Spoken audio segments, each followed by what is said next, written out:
जब अंगद गए रावण के पास तो अंगद को देखकर रावण ने क्या कहा, ए बंदर, आज तक विश्व में ऐसा कोई हुआ है जिसने शंकर जी की पूजा मेरी पद्धति जैसे की है?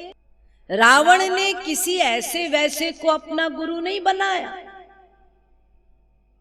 त्रिभुवन वंद्य गुरु वेद बखाना, वो ऐसे गुरु हैं कि सारा त्रिभुवन उनकी वंदना करता है। शंभु, ऐसे शंकर जी को रावण ने अपना गुरु बनाया है। लेकिन वो रावण अंगद से क्या कहता है, उस रावण की दशा कैसी है? रावण ने कहा, क्या कहीं आपने ऐसा कोई एक भी एग्जाम्पल देखा हो कि जिसने अपना शीश काट काट के अग्नि में डाला? मैंने 10 शीश अपने काट काट के डाले हैं, ऐसी पूजा मैंने की है। क्यों अंगद, है कोई ऐसा उदाहरण? फिर रावण कहते हैं, देवताओं पर चढ़े पुष्प को लोग अपने शीश पे धारण करते हैं। मैंने क्या धारण किया? मैंने कोई पुष्प धारण नहीं किया, मैंने तो कैलाश सहित अपने गुरु को ही अपने सिर पे बिठा लिया। बताओ अंगद, ऐसा कोई उदाहरण है तुम्हारे पास मेरे जैसा?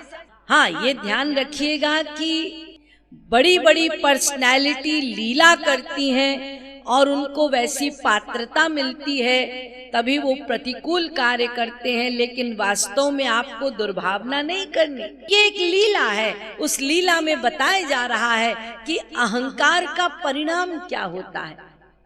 और अहंकारी यदि कोई है तो फिर वो गुरु वरण किए तो भी लाभ क्या ले रहा है वो? क्योंकि उसने गुरु माना ही नहीं ठीक ढंग से। हाँ, तो रावण कहते हैं कि मैंने तो कैलाश सहित अपने गुरु शंकर को ही अपने शीश पे उठा लिया। तो अंगद ने कहा, देखो रावण, तुम जो ये बोल रहे हो कि तुमने अपने 10 शीश की आहुति दे दी, अग्नि में डाल दिया, तो ये जो पतिंगा होता है ना, पतिंगा भी अपने आप को अग्नि में नष्ट कर देता है।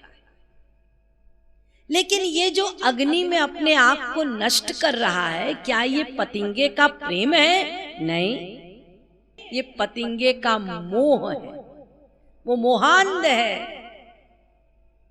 इसीलिए वो प्रकाश के पास जाता है, जल जाता है, मर जाता है। यदि प्रेम होता तो फिर वो अपनी मृत्यु के द्वारा अपने आप को नष्ट ना करता।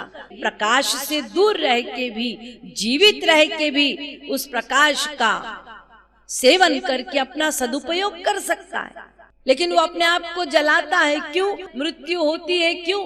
उसका मोह, वो अंधा है। ऐसे ही तुम अपने गुरु से प्रेम नहीं करते। और दूसरा उदाहरण जो तुम दे रहे हो कि तुमने अपने शीश पर शंकर सहित कैलाश को उठा लिया, तो जगत में यथा खरस चंदन भारवाही भारस्य वेत्ता न तु चंदनस्य।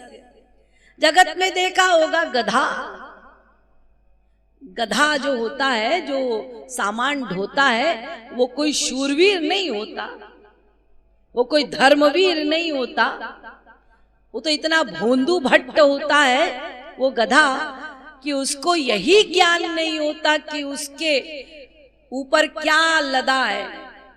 उसके ऊपर सोना लाद दो, हीरे लाद दो, चंदन लाद दो, वो बेचारा चंदन का क्या मूल्य समझे।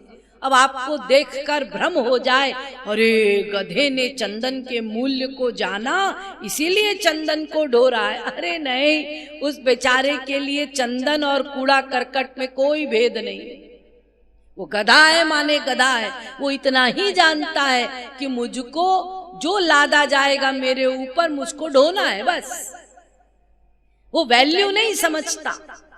ठीक इसी प्रकार रावण तुम हो। तुमने जो अपने शीश पर उठा लिया कैलाश शंकर सहित, यदि वास्तव में तुमको अपने गुरु की महिमा का ज्ञान होता तुम शंकर जी के महात्म्य को समझते तो तुम्हारा हृदय शुद्ध हो जाता। तुम ऐसे अहंकारी ना होते, तुम्हारा हृदय स्वच्छ होता।